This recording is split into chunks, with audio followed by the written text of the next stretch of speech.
So Games Workshop just made a massive reveal that changes everything. And if that's not enough, they've also announced something that everyone on the internet is calling the worst thing they've ever done. And that's kind of wild, right? That's a pretty strong statement. But the wargame community right now is awash with angry comments, vitriolic hate online, and people are making entire videos about this. It's a bad time for Warhammer. And let's be real, Games Workshop have set a pretty high bar for bad stuff. This is a company that routinely pushes price rises, refuses to credit its creatives, shuts down independent creators, sends out cease and desists, routinely relies on FOMO marketing, makes wargaming extremely expensive, locks models inside boxes, and okay, you get it, right? Games Workshop are the Irish famine of the wargaming world. Both were inherently linked to English price gouging. So what could the company have done this time that is so bad? What has the internet so abuzz? What has some commentators liking it to the Irish famine? Well, to talk about that, we first need to talk about Games Workshop's extremely surprising revolution this week, because they just announced an entire new army for Warhammer 40k. I woke up on Monday morning bleary-eyed, having partied all weekend with my homies, i.e. I stayed up really late to finish off some clan rats. And not in that way. And what greeted me? Why, it was the reveal that Games Workshop are redoing my favorite faction of all time. The army that got me into Warhammer in the first place. And that should maybe get me on a few lists, because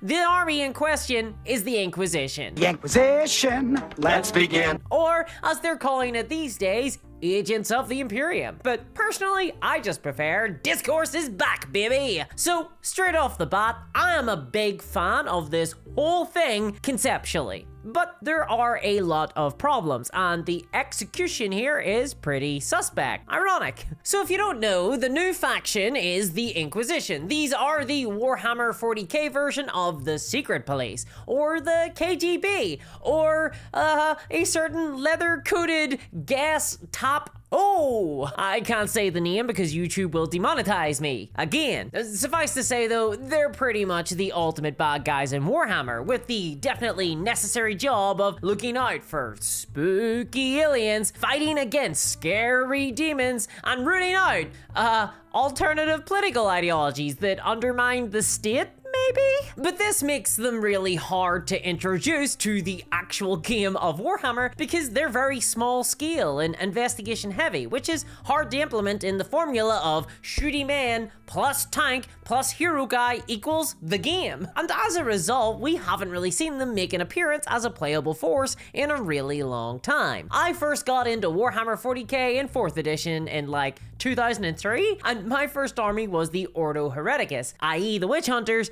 i.e. this new army. This was my first ever codex, back when they still made sense to produce and buy. But after 4th edition, oh, that hurt. The army disappeared for like 20 years, except for a brief cameo in 7th edition where they lasted, I shit you not, about 6 months, if that. As a faction, the Inquisition or the Agents of the Imperium, they're kind of a soup army, like miso. They have many crunchy friends in a liquid broth. They are sort of 3 armies in one, each representing an arm of the Inquisition: Witch Hunters, Demon Hunters, and Xeno Hunters. But then each one of those armies have multiple armies inside of them. It's really confusing, like an orgy in the dark. And this has manifested itself in the new products for this new army, because they have a pretty major problem. Every time I look at them, I am forced to say aloud, especially in busy environments, what the fuck is this faction? And my confusion has been mirrored by Games Workshop, because they are seen in the launch of this new army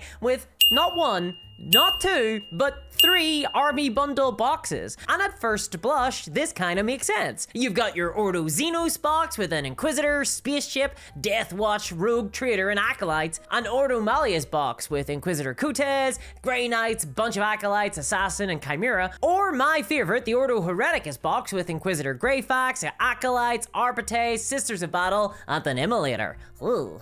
And I'm going to praise Games Workshop here, so inscribe it into the tome them alongside that one time they did a sale 2 years ago and I said, good job. But two of the boxes, two of these big massive bundles, they don't come with any exclusive models. You can buy all the products that come in these boxes separately, but obviously you're gonna get a discount if you buy the bundle. This is great. This is exactly what these types of products should be. I wish every bundle box was like this. It should be a way to get a playable army cheaper, not a FOMO box designed to push a single new model on consumers. Actually, never mind, because I just tried finding the named Inquisitor models in the store, and it looks like Games Workshop have taken them down. So the only way to get these named character models going forward is in these giant bundles. This has to be the absolute worst case of bundle exclusives from Games Workshop yet. Is this the first time that they've actually taken models off their store just to bundle them exclusively to create FOMO? I mean, 3 different box sets if I want to buy the named characters for this faction. As if it wasn't bad enough that they took models that were featured in Blackstone Fortress and have now turned them into $30 character models. I swear, every single time I try to find something good in the Games Workshop business model, Kevin Roundtree is there, ready to simply piss on my carpet for his shareholders. God damn it. But first, I have to ask you a quick question. Do you love miniatures, wargaming, and all things hobby? Well, obviously not. You're watching Discourse Minis. But even my Dark Soul was recently brought to the bright Caribbean wargaming light with today's sponsor, Blood and Plunder from Firelock Games. Blood and Plunder is an awesome miniature wargame set during the Age of Sail, where players take anything from a small crew of rogues and ne'er-do-well pirates to a veritable army of European soldiers and do battle with one another, both on land and sea, or both at the same time. It's an unmissable experience where you'll get to command huge epic ships, each one physically filled with seamen, and fire your cannons at your enemies, or simply try to close the gap and fight some boarding actions along the enemy ships with swords and even attack ports on land. Amphibious combat. You don't get to do that very often in wargames. And if you want to get started in this awesome game, I really recommend the Blood and Plunder starter set because it is an insane value. Seriously, this thing is heavy, and it is one of the best starter sets ever made in the history of wargaming. All of this is available to buy right now for only $99. That's 33% off on the Firelock Games store. There's a link in the description below. Or simply go to firelockgames.com. I really recommend this game. I have it in my own personal collection. You get 2 ships, 2 full crews, a rulebook, a double-sided map for both land and sea battles, unit cards, 2D terrain, everything you need to play the game. And of course, included inside is the legendary pirate Blackbeard and the piddly landlubber navy boy Robert Maynard. Yar!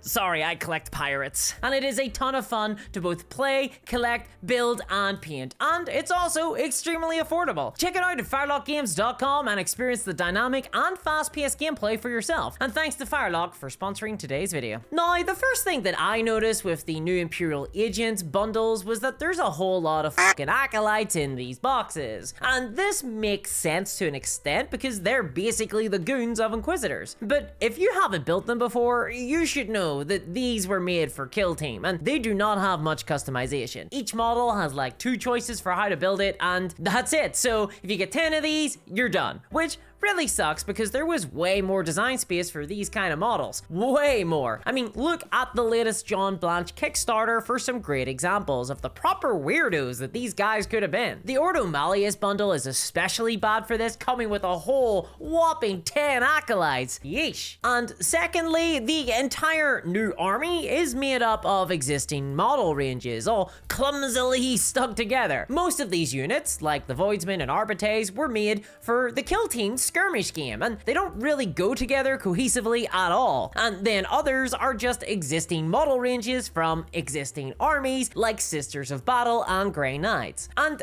admittedly, that's pretty traditional for the lore of this faction, but it made the big epic reveal trailer the Games Workshop posted to announce these guys unintentionally hilarious because it was showing all these models off like, look at this crazy new thing, you're never gonna believe it. And then they'd show an emulator, and I was like, I know, I've seen that before. I've painted 3 of them. Okay, that's a lie. I've only painted 1. The others are on a pile of shame. But there's nothing new here, is my point. And at first, I thought that this spaceship, the Corvus Blackstar, was a totally new mini, and I got super excited because it looks pretty badass. But then I saw that it already exists for the Deathwatch faction. This has apparently been on the books since 2016 or whatever, but I've literally never met a single Deathwatch player in real life, or even seen a Deathwatch army, so yeah, nope, that apparently already exists. Though I am doubtful that any Deathwatch players do. Although let's be real, Deathwatch are just Space Marines, right? I feel like a new Inquisitorial Stormtrooper squad or something would have really helped unify this faction. It would have made them feel a little bit more cohesive. They're meant to be black-bagging Stephen Fries in the middle of the night because of avant-garde comedy sketches, so some black-coated Stormtroopers would have been a real welcome addition. Still, for those who have been collecting all the Kill Team models, surprise, you now have an army in 40k.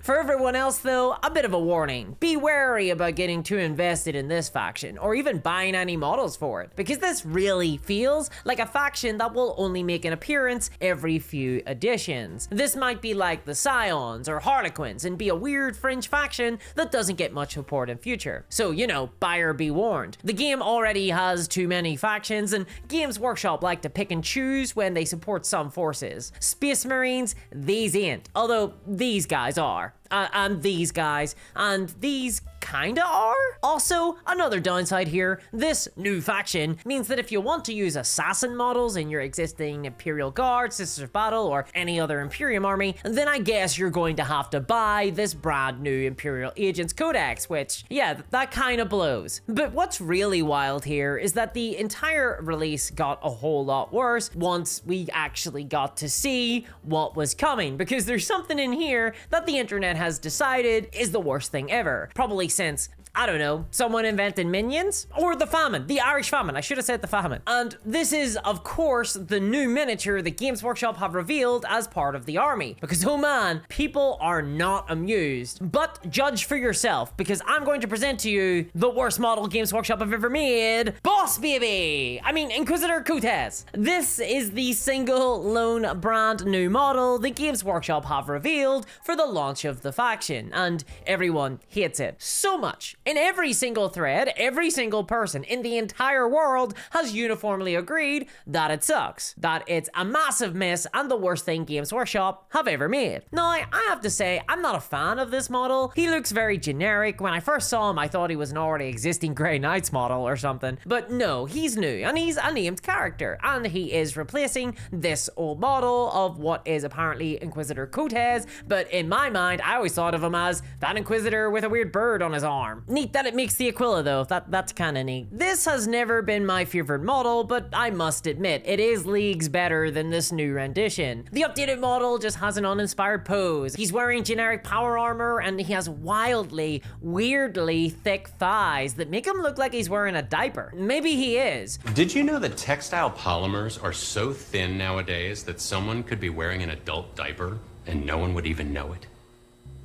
The belt across his chest is weird, and his face looks terrible, and the hair does not work at all. So, you know, you pretty much could say that nothing about this model lands. But worst of all, they got rid of his nipples. Where have the nipples gone? Games Workshop keep doing this. They're de-nipplifying everything. And as a certified nipple enjoyer, I'm calling it out. Bring back the nips, Games Workshop. Did we learn nothing from the Schumacher Batman movies? He knew what was up. But gratuitous absence of nipples aside, I don't think that this is the worst thing that Games Workshop have ever done, or even the worst new release in recent memory. That dishonor has to go to the last dozen new Space Marine miniatures that have all been obvious copy and paste jobs. So say what you want about this model, but it's not often that we get to see how power armor would accommodate an adult diaper. But the result of all this is that there are now people buying up all the old Finecast versions of this mini, you know, before they go out of production, and that is insane to me, because personally, I can't imagine imagine handling fine cast resin ever again. The nightmares, they still come back to me. I guess the upside to this whole story is that the FOMO box this guy is designed to sell is a lot less FOMO now because everybody's just happy to miss out. They're afraid of getting in. He also comes with this bird, by the way, which is just meh. The flight stand looks bad, but otherwise, he's whatever. For me personally, I think the worst crime in all of this is that this new mini